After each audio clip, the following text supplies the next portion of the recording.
Morning, people. It's Catherine here. So I'm going to respond to some comments in a post that I just posted here in regarding to bank fees.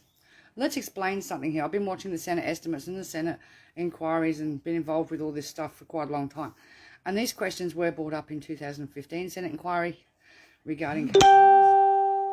All right. So indue does not charge any fees, but their third-party associates do. Visa for a start. So indue are not responsible for any fees and charges that you may incur, including merchant fees, surcharge fees. I know of a business in Bundaberg that's charging a $10 surcharge for using the indue card because his business would normally be cash, right? And he didn't want to do FPOS, so he got an FPOS machine just to do indue, okay? And was charging $10 extra for the privilege. All right? That's called ripping people off. That's called stealing their social security. Now, in the case of the banks, right, the average merchant fee for indue cards for small businesses, and I found this out from little micro operator sole businesses, people in Bundaberg that are desperately trying to make themselves small businesses and have been approved to take the indue card, the merchant fee is 2.9% of the sale. All right, so that's quite a lot of money when somebody was only selling an item for something like $10 something, and they were only getting $8 something back through their account because of the merchant fee charged to process that indue card as a merchant. Okay, so yeah, the card holder didn't pay it, but the merchant did. So when I went to Stocklands in Hervey Bay yesterday and I saw that sign on the counter, I thought, oh, that's new. But, I mean, for a little while there, remember, let's go back a few years, right? If you use Tap and Go, it's treated as a credit transaction. Credit transactions are charged merchant fees and handling fees. I know that there's a bakery in Hervey Bay, and I remember they had a sign up, and I'll probably try and get a photo of it next time I go over there, because and it was explaining how much their fees were. And this was about 2 years ago. To accept a Visa debit was 1.25%, and they were letting customers know that that's how much the merchant fees were that they were going to be charged of the transaction that they were using. So for a person on Social Security that's on the Cashless debit card, they don't have the option of being able to draw any money out of the bank apart from their 20%, which is usually swallowed up trying to pay the bills that indue won't pay and cover things that they're not approved, that indue won't approve. Or, 20% is not much. For somebody on youth allowance, it is base rate, it is $22.07 a fortnight. You know what I mean? Somebody on job seeker base rate, it's $114 a fortnight. So, and people people on disabilities, I think it's $160 a fortnight.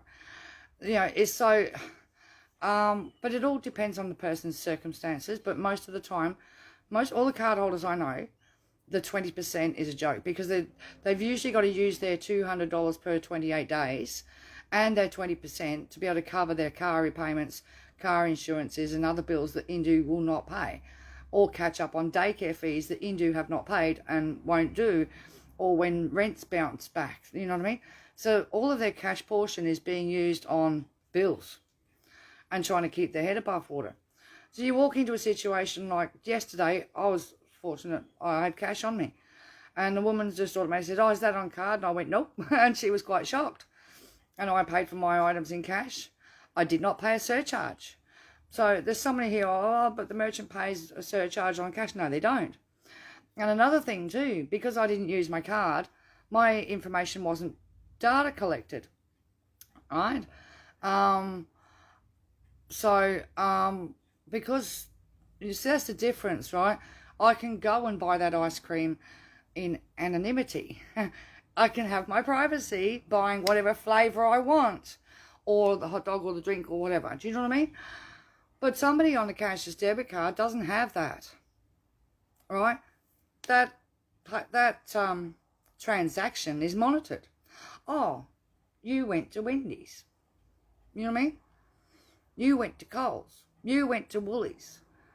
You bought jeans here. You went there. It's all being data mined. It's all being collected. And at the same time, it also encourages on your freedom of movement, because not only is it data mining where you're shopping and what you're buying and what your groceries are, but it's also time tracking of where you are. Okay? So you're being marked and followed everywhere you go, every time it's leaving a footprint. The banks are going to cash in every which way. Now, a few years ago, there was a big stink because, especially for people on Social Security, all the banks used to charge a monthly account keeping fee. And I can remember one of the accounts that I had was also charging not only a $5 monthly account keeping fee, they would give you like 5 free FPOS transactions a month, and anything over that, they were charging $1.50 or $2, right? But that's the credit unions, right? So the banks got hauled up because people on Social Security couldn't meet the income cap to not have to pay that monthly transaction fee. They weren't getting enough money in their bank for the whole month to not pay it. So the banks got hauled over the coals, and most of the big 4 banks stopped charging the $5 monthly fee. Then they had to get hauled over the coals because of their overdrawn fees. And of course, could you imagine the overdrawn fees if you were relying on indue through your normal account, when the Commonwealth Bank used to charge $35 a time? You know what I mean? So the banks got reined in a bit there for a while, but they're getting cocky now. So we've got some card holders that still are back to getting the $5 a month fee. They're getting all their merchant fee, tap and go and stuff like that. They're getting hit every which way, right? And it might not seem like much. 50 cents here, 60 cents there. There's a Chinese shop here in town, and they sell the containers, and you can get a $10 one, an $11.50 one, and a $14 one, different size for your Chinese meals. But if you use card, there's a 50-cent surcharge on top. If you pay cash, it's 50 cents cheaper. You know what I mean? So there's a difference there, and that's buying some food. What I was trying to point out with this article, all right, and showing, I'm sorry the photo's so blurry. I didn't have my glasses on, and there was people around, and I wanted to discreetly take the photo without any staff members in the photo, and so I couldn't really focus on it. So my apologies for it being blurry. Seriously, there's a limit to what businesses can take on as well. So that particular business is a family-run business, right? And they employ locals. And I remember they've not long changed hands. Somebody's bought the franchise. That is a small business in the true sense, because it's family-owned, right? And it's a franchise business, but they're running it and they're employing some staff, local staff. You know what I mean? They're providing some employment for 3 or 4 staff, plus they're employing themselves. That's a good thing. But the corporates really don't want that anyway. They don't worry about the little business. So years ago, I had a business, all right? And I can remember my bank used to charge me $90 a month just to have the FPOS machine. I know that they've changed all these fees now. And I know you can go to, people say, oh, you can go to Officeworks and buy a square reader and you don't pay any fees or whatever, right? Somewhere along the way, someone's going to be paying the fees. And if you're the merchant holder and you're not paying the fees, then somebody is. But, I mean, I've got a bakery here that uses Square Reader, and it's got a warning on it that it charges you a fee on top, right? Because they are paying fees. Doesn't matter how small they are. And I can remember with my business, at the end of the month, I could be paying out hundreds of dollars, and my bank would just go, bang, take that straight out of my money before I even saw it. And it would be hundreds of dollars in merchant fees from using the FPOS. Yeah, in a way it boosted sales, but in a way at the end of the month, I had hundreds of dollars in fees and costs. And that meant that I had to factor that into my pricing and put that up on my customers, right? And now people openly put signs up, right? There is a 50 cent, 60 cent, $1, $2 surcharge for using your card. you know, and all these little 60 cent, 50 cent, 48 cents, and all these little fees rack up, and it can be the difference between somebody being able to afford to buy a loaf of bread, right? Or it adds to the cost of the item. Now, I remember looking at this a couple of years ago, and when you looked at it, and a $2.50 litre of milk from the local store adds 60 cents charge, becomes $3.10. But everybody else can buy it, right? If they've got the cash, because they've got access to cash, they have that choice. They can buy it for $2.50. But you're being screwed $3.10 or more, depending on where you're going and their service charges. Do you know what I mean? Now, the shop owner's not making that money. So it's no good going, oh, boycott the business. No, the business are not making that money, right? The business are being charged behind the scenes as well, right? Okay, so all of these financial institutions are in for a penny in a pound at every angle. Okay, your mobile phone contract, if you don't pay it on its direct debit, if you pay it manually, my internet, I think if I pay it manually, is a $3.50 surcharge on top if I ring up and use my card to pay, rather than have a fixed direct debit, right? So you've got things like that, you know. Every which way, these financial institutions are taking every penny they can get, not only just off of people on Social Security, but on everybody. But for the people on the cashless debit card, they just purely do not have the choice. They are getting hit with these fees and charges, and Indue goes, we don't charge any fees. No, Indue doesn't. They're just they are just an ADI. That's all they are. You know what I mean? They're still not a proper bank, but they are a registered ADI. They are allowed to operate like a bank, but they're not signed up to the e-payments code. They're not signed up to Social Security code. They're still not. They're still exempt from the money laundering code. You know what I mean? All that sort of stuff. Meanwhile, the Visa platform that they're working from, Visa's making billions out of people around the world, right? But the banks are also getting their cut already.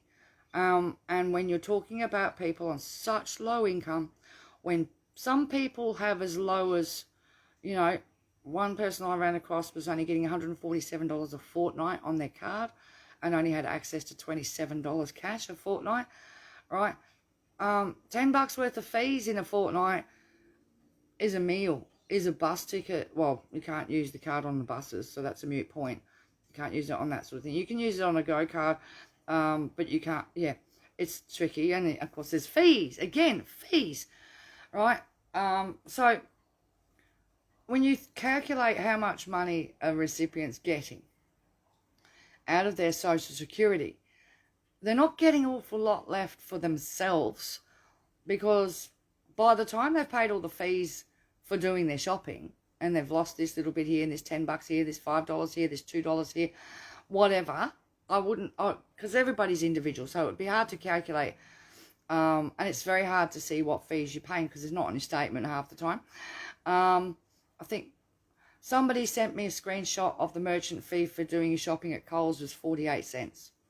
So every time you go shopping at Coles, it's costing you 48 cents. Since then, that doesn't show up on people's accounts. You know what I mean? It's not free to use your card. It's not free to tap and go. Tap and go fees and charges are costed as a credit transaction, the same as using your credit card. All right?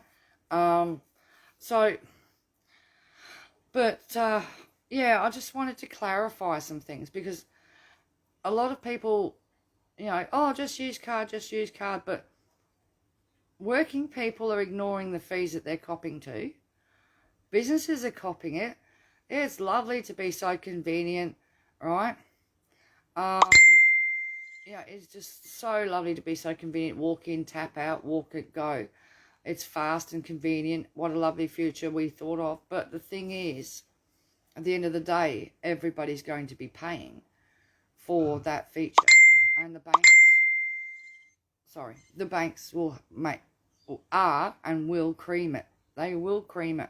And of course, the people who are most vulnerable, the people with the lowest incomes, the people who are the lowest paid workers, people forced onto this card don't have an option to just go and get cash and avoid all the fees and the data mining and the tracking, right? You know, there's a lot more to this. This is, yeah, I think people, I'll ask people who are on the card if there's any way they can track how much they've been charged in account keeping fees throughout a month and in their personal accounts as well, sort of thing. I'll just put it out there, and then somebody can come back to me in a month's time and say, well, look, I did this, I went there, the fees aren't showing up on my indue, but this is what I ended up paying out in fees at the end of the month. And believe it or not, it could end up being quite a little bit of money. And that little bit of money can be the difference between putting enough money in petrol in the car to get somewhere in an emergency. It could be the difference between having milk and bread in the house at the end of the week. It could be the difference of being able to pay a bill and being that few dollars short, which could stuff you up even more. But they don't care. The banks are going to rake this in and they're making millions. Do you know what I mean? And I've noticed an account that I've got, they've dropped their free FPOS charges and they've returned back to their monthly account keeping fees, which they didn't charge for quite a long time, and they've returned back to it. So, yeah, this is how the card holder is boxed. And so it's basically screwed every which way you go. And then you've got to put up with indue, you know, on top of that. And then you've got to put up with the snide pro card people and the snide government. And at the end of the day, it's about commodification of people on Social Security, and every financial ADI and institution has got their hand out for a piece of your Social Security payment, because that's the bottom line. And when we look at it that way, when you've got the banks taking money out, right, of Social Security recipients' money because they've got no other choice of how to shop, right, and then you've got people paying off their mortgages because people are paying their rents, and yet the person on Social Security is deemed irresponsible with their money, but they're not the actual recipients of that money at the end of the day. Their landlords are, and they're paying their mortgages. So who's the recipient? The banks, right? The electricity companies, right? The telephone companies, internet companies, right? The insurance companies, all the beneficiaries of all people's Social Security payments. At the end of the day, look at where the money stops. The money stops with all the corporates and the banks, right? They're the welfare recipients, because the true Social Security recipients are not getting any welfare out of their Social Security. Simple as that. There's no longer any welfare in it. The pittance and what's left over, and now they're having their dignity and their human rights and their legal protection stripped away with it. You know, they've watered, you know, I've seen over the years how the banks have got away with loads of stuff, and then different governments have come in and clamped down on them and changed the rules, and then we see them get watered down and watered down and watered again and again, all because the LNP come in and they want to make things good for business. Do you know what I mean? No, they want to make things good for the banks. Everything goes back to the banks, doesn't it? So the banks are getting the money every which way. People's mortgages, people's transaction fees, every which way. But the card holder is stuck, being forced to use their systems. And even though the amount of money may be smaller than somebody who has more income, right, overall, every little dollar makes a difference. The person who invented the MasterCard started with 1% interest. That's all they needed, right? And that set that credit card industry up, and look at it now, 27% interest on a credit card or something, and stuff like that. But they were able to become multi-billionaires just charging 1% interest on their credit. So, yeah, I just wanted to clarify, because I mean, we've got a couple of people, the whole lot is a scam. It really is. And it needs examination. And of course, Banking Royal Commission was, it needs to be done properly, right? And it needs to be done properly. It's just disgusting what's going on. Yep, card surcharges hit everyone who uses a card, but cashless debit card holders don't have a choice, and that's the difference.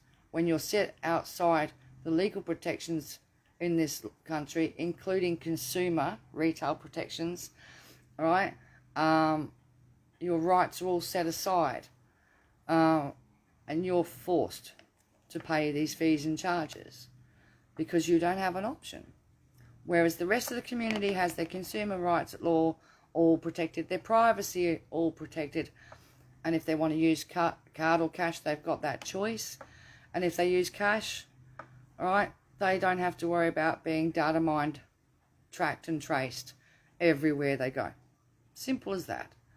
And they say they can't see what they buy, but they do, and they can, and they've admitted that they can. So anyway, I'm out of here. I just thought I'd just clarify that. Otherwise I'll start rambling. We don't want that. I'll say see you later, and we're working on some other stuff. I'll talk to you later. Bye.